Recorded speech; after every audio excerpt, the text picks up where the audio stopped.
Seven,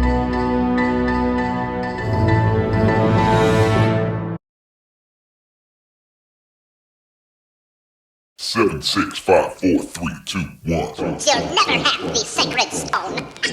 Oh, this you crazy mother. What's going on, X Factor family?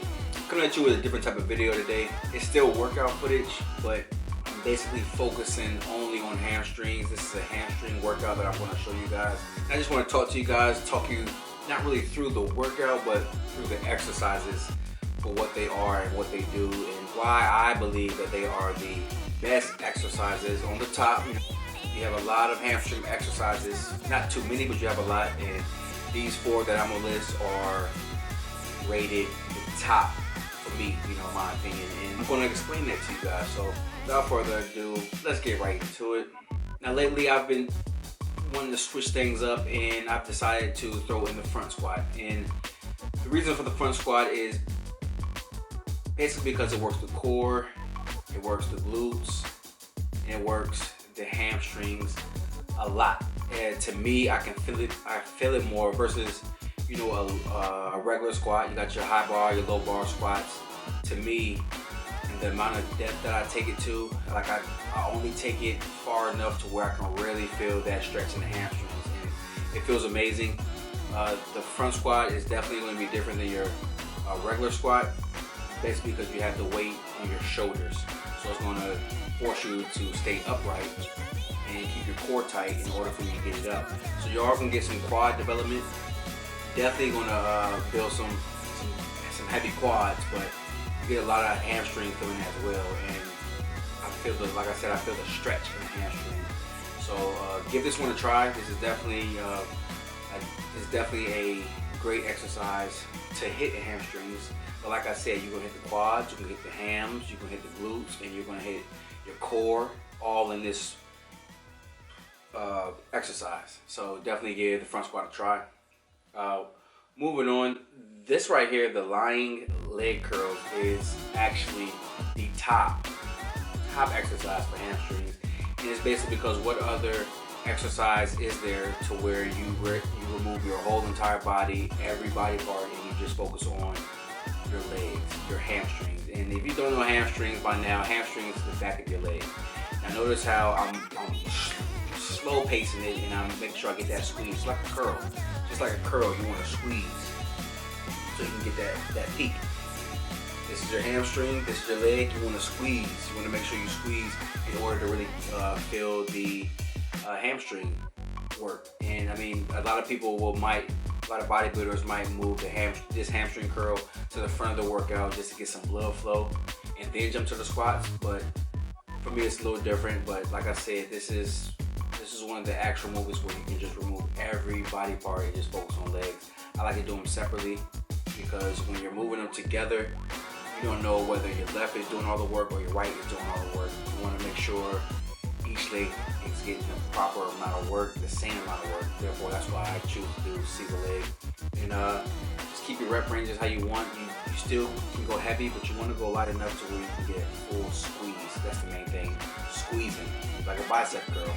It's a hamstring curl. So moving on to the next movement, the seated leg curls. This is also a good movement. You don't really remove your whole entire body because, as you see, you get some quad movement as well, and that's because pretty much the back of your leg and the front of your leg are working. So same thing with like the lying leg curls. You definitely want to squeeze at the bottom of the movement. Squeeze as far as you can. It's really self-explanatory. A lot of people have lagging hamstrings, and you can tell by hitting the side chest pose or just looking at the back of their legs. Not a lot of people have a lot of hamstring development, and that's because they don't really focus on the hamstrings. So what I'm doing differently now in my split is I'm having a quad day where I'm just focusing on all quads, and I'm having a hamstring day where I'm focusing on hamstrings. And when I'm focusing on my hamstrings, I'm really making sure I get the squeeze. So in the front squats, it was all about the stretch. And on these curls, it's all about the squeeze. You want to squeeze, and you want to make sure you're feeling every bit of that hamstring working. And if you aren't limping by the time you're done doing these curls, you probably aren't doing it right, and you're not taking it to the limit that you can. You basically want to make sure you're pausing at the bottom of the movement. Pause, pause, pause. As you see, I was limping off. So then moving on to the last movement. This is the last movement that I think is very, very great for the hamstrings and the glutes as well. And this also will get you some core, some lower back movement because it's the Romanian deadlift. Stiff leg deadlift. Basically for me, I don't hit the floor. You don't necessarily have to stretch all the way to the bottom. For you want to make sure you're hitting the movement to the way you feel it.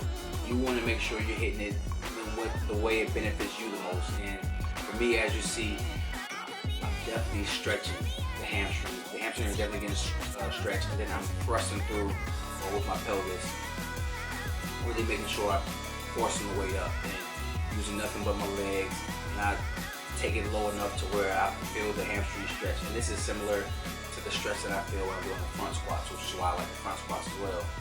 Pretty much taking it as low as you can till you get that nice squeeze. You can pause a little bit at the bottom, but like I said, you don't necessarily have to. A lot of people will stand on a block or something like that just so they can take it extremely, extremely low.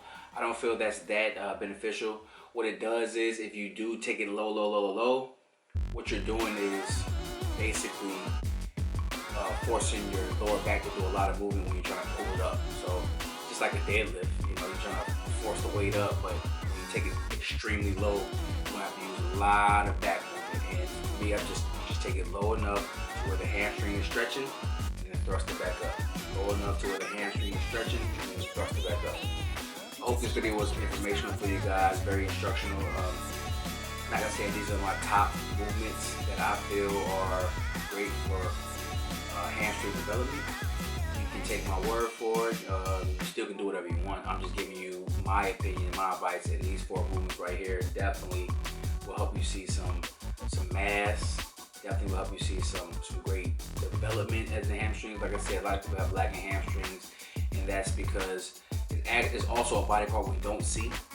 So you can't really, like when you're doing bicep curls, you're looking in the mirror, looking at your biceps, so you can see what kind of work you're doing. But hamstrings, you can't see that. When you're training back, you can't see that. So those are just certain things that people are lagging on. And like I said, these exercises that I showed you right here today are great for the hamstring development. So go to your workout, try them out. Like I said, focus on the stretch of the hamstring, focus on the squeeze of the hamstring, because that's how you're going to feel it the most, and that's how you can get the most development. So I hope you guys liked this video. If so, show some support, give it a thumbs up, comment below, let me know if you have any questions about the hamstring movements. Let me know if you like this type of video. I will give you more.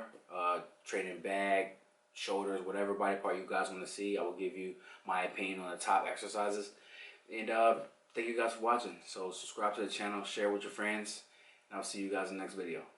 Italian sparkling beverage comes from the mountains.